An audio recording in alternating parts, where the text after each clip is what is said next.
চট্টগ্রাম বন্দর নিয়ে দেশের রাজনৈতিক অঙ্গনে কার্যত দুটি ধারা বইছে। একটি অংশ মনে করে দেশের সবথেকে বড় সামুদ্রিক বন্দরটি বিদেশিদের কাছে বিক্রি করে দেওয়া হচ্ছে। আরেকটি অংশ মনে করে দেশের অর্থনৈতিক উন্নয়নে চট্টগ্রাম বন্দরের আধুনিকায়নের কোনো বিকল্প নেই, প্রয়োজনে বিদেশি বড় প্রতিষ্ঠানের হাতে এই বন্দরের দায়িত্বভার তুলে দেওয়া হোক। প্রশ্ন হলো, আসলে কি হচ্ছে চট্টগ্রাম বন্দর নিয়ে? বন্দর সংস্কার নাকি বিদেশিদের হাতে তুলে দেওয়া হচ্ছে দেশের সামুদ্রিক এই প্রবেশদ্বারকে? দেশের অর্থনৈতিক উন্নয়ন ও বিদেশি বিনিয়োগ আকর্ষণে বর্তমান অন্তর্বর্তীকালীন সরকারের পরিকল্পনা হচ্ছে চট্টগ্রাম বন্দর ও এর আশপাশের টার্মিনালগুলোর সক্ষমতা 2030 সালের মধ্যে 6 গুণ বাড়ানো। আর এই সক্ষমতা বাড়াতে দরকার বিশ্বমানের বন্দর পরিচালনাকারী প্রতিষ্ঠান।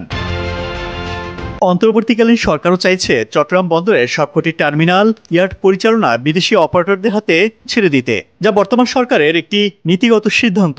আগামী আগস্ট-সেপ্টেম্বর নাগাদ বন্দরের টার্মিনালগুলো বিদেশি কোম্পানির কাছে হস্তান্তরের প্রক্রিয়া বা ধাপগুলো চূড়ান্ত করতে চাইছে বর্তমান সরকার। এ টার্গেট রেখেই খুব দ্রুততার সঙ্গে আনুষঙ্গিক প্রস্তুতি ও প্রক্রিয়া এগিয়ে চলছে।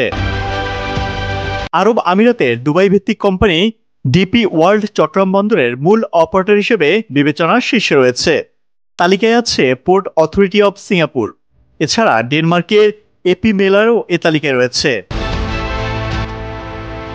বিশ্ববিখ্যাত এই প্রতিষ্ঠানগুলোর সবারই বন্দর পরিচালনার দীর্ঘদিনের অভিজ্ঞতা রয়েছে। এর মধ্যে এপি মেলার 36টি দেশের 65টি পোর্ট অপারেটর হিসেবে দায়িত্ব পালন করছে। ডিপি ওয়ার্ল্ড সম্পূর্ণ পোর্ট ও টার্মিনাল মিলিয়ে 150টি ইউনিটে অপারেট করছে। পোর্ট অফ সিঙ্গাপুর অথরিটি 45টি দেশে 73টি টার্মিনালে অপারেট করে। জানা যায়, চট্টগ্রাম বন্দর পরিচালনার দায়িত্ব বিদেশি প্রতিষ্ঠানের কাছে ছেড়ে দেওয়ার সিদ্ধান্ত অন্তর্বর্তীকালীন সরকারের নয়। বিগত শেখ হাসিনা সরকারের আমলেই বন্দরের টার্মিনালগুলোর পরিচালনা বিদেশি কোম্পানির হাতে ছেড়ে দেওয়ার কার্যক্রম শুরু হয়। অন্তর্বর্তীকালীন সরকার সেই কাজটি এগিয়ে নিচ্ছে মাত্র।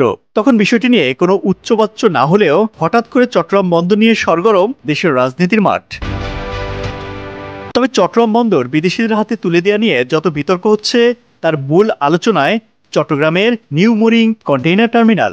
এটি চট্টগ্রাম বন্দরের সবচেয়ে বড় টার্মিনাল, কিন্তু এটি সমগ্র পোর্ট নয়, বরং কয়েকটি টার্মিনালের মধ্যে একটি মাত্র।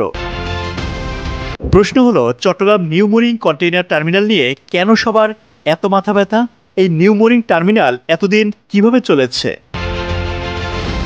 একমাত্র এই টার্মিনালই রয়েছে বন্দরের নিজস্ব আধুনিক যন্ত্রপাতি, তবে তা পরিচালনা করছে দেশীয় অপারেটর। আর সেই অপারেটর হলো Saif Powertech. Saif Powertech limited শুরুতে চট্টগ্রাম বন্দরে ঢুকেছিল কন্টেইনার হ্যান্ডেলিংয়ে নিয়োজিত যন্ত্রপাতি মেরামতকারী প্রতিষ্ঠান হিসেবে। সেই প্রতিষ্ঠানটি এখন বন্দরের সবচেয়ে ক্ষমতাধর প্রতিষ্ঠানে পরিণত হয়েছে। একে একে বাগিয়ে নিয়েছে সিসিটি ও এনসিটির টার্মিনাল পরিচালনার কাজ। প্রতিষ্ঠানটিকে এখন অনেকে বন্দরের সুপার পাওয়ার হিসেবেও অভিহিত করে থাকে। আন্তর্জাতিক নিয়ম অনুযায়ী বন্দরের টার্মিনাল অপারেটররা নিজেদের যন্ত্রপাতি ব্যবস্থা করে কন্টেইনার হ্যান্ডেলিং করার কথা, কিন্তু চট্টগ্রাম বন্দরে এমন কোনো নিয়ম নেই। সেই সুবাদে বন্দরের যন্ত্রপাতি ব্যবহার করেই নিজের কর্তৃত্ব প্রতিষ্ঠা করেছে সাইফ পাওয়ারটেক। চট্টগ্রাম বন্দরের সবথেকে আয়বর্ধক টার্মিনাল হলো এই নিউ মুরিং টার্মিনাল। সংশ্লিষ্টরা মনে করেন, বন্দরে বিদেশি অপারেটর নিয়োগ দেওয়া হলে প্রতিযোগিতার মাধ্যমে সেবার মান ও দক্ষতা বাড়বে এবং বড় অঙ্কের আর্থিক লাভ হবে। যদিও বন্দরের শ্রমিক নেতা থেকে শুরু করে রাজনৈতিক অঙ্গনের অনেকেই চাচ্ছেন না বন্দর পরিচালনায় কোনো বিদেশি প্রতিষ্ঠান আসুক। বন্ধুরা, আপনি কি মনে করেন চট্টগ্রাম বন্দরের দায়িত্বভার দেশেই রাখা উচিত নাকি বিদেশি কোনো অভিজ্ঞতা সম্পন্ন প্রতিষ্ঠানকে দেওয়া উচিত? অবশ্যই আপনার মন্তব্য কমেন্ট করে জানাবেন। আজ এ পর্যন্তই। ভিডিওটি ভালো লাগলে লাইক, কমেন্ট আর সাবস্ক্রাইব করতে একদমই কার্পণ্য করবেন না। ভালো থাকুন সব সময়।